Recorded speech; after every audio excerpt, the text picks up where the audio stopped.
Welcome back to my channel, Ramir Boulder. Update po tayo dito sa The Hague. Ano? The Christmas story of the century, sadder than Rudolph without his nose.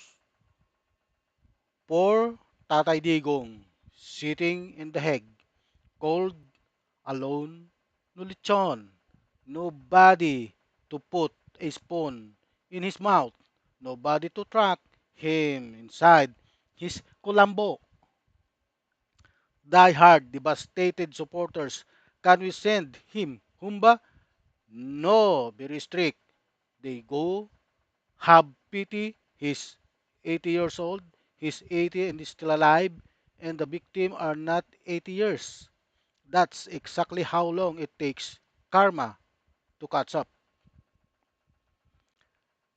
Ah, ako po, naniniwala ako na ang nangyayari kay Rodrigo Duterte ay karma talaga. Karma dahil nga sa mga binitiwan niyang salita, karma, ano,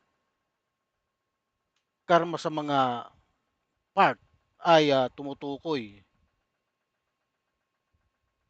sa libu-libong biktima ng extrajudicial killing na nawalan ng buhay ng walang hustisya noong panahon niya. Ano? Habang siya ngayon ang naharap sa accountability pagkatapos ng mahabang panahon. Ang karma po kasi kapag tumira sa iyo yan, kapag pumasok na sa buhay mo, hindi ka na makakawala. Kasi marami na siyang mga binitiwang salita na hinahamon niya ang mga judges ng ICC na 'di ba kung natatandaan niyo nung nasa Quadcom siya, ah, inimbitahan siya, talagang hinahamon niya.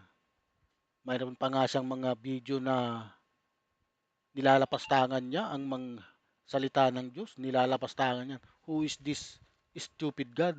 He created perfect Adam and Eve, sabi niya. Tapos,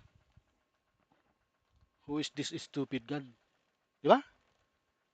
Kayo, masasabi niyo ba yun? Magagawa niyo ba yun? Masasabi niyo ba sa ating Panginoon yung ganun? Ako hindi ko kayang sabihin yun eh. Sa totoo lang.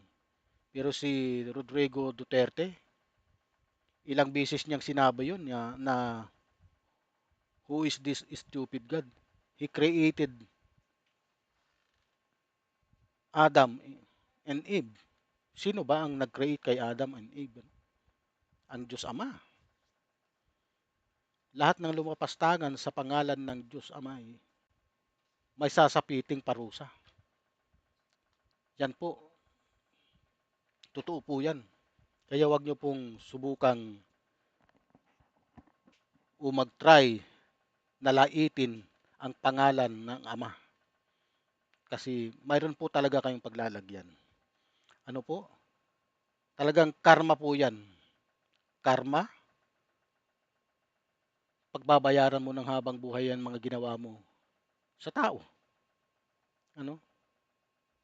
Ah, kung hindi sana nagkasala ng crimes against humanity, masaya sana ang buhay niya ngayon.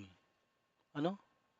Oo, sa isang hypothetical sense, kung walang mga aligasyon at ebidensya ng sistemang pagpatay at paglabag sa karapatang pantao sa ilalim ng kanyang administrasyon. Malamang na mas tahimik at masaya ang kanyang retirement. Maaring nagsiselebrate siyang Pasko sa Davao kasama ang pamilya. May lechon, may humba, at mga apo tulad ng karaniwang inilalarawan ng kanyang mga taga-suporta bilang isang simple at matapang na leader na nagretiro ng mapayapa. Ah, Ngunit ang realidad ay, ang mga desisyon at pulisiya noong panahon niya, hmm, na kinumpirma ng ICC na may sapat na basihan para sa warrant of arrest at detention. Ang direktang humantong sa sitwasyon ito, accountability, ay hindi agad-agad dumating. 80 anyos na siya bago siya naharap dito, pero dumating na rin pa rin para sa maraming biktima at pamilya nito. Ito ang justice delayed but not denied, no? Justice delayed but not denied.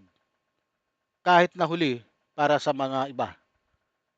Sa huli, ang kwentong ito ay nagpapaalala na ang kapangyarihan ay may presyo at ang mga aksyon ng isang leader ay may mahabang epekto hindi lang sa kanyang buhay, kundi sa buhay ng libu-libong iba.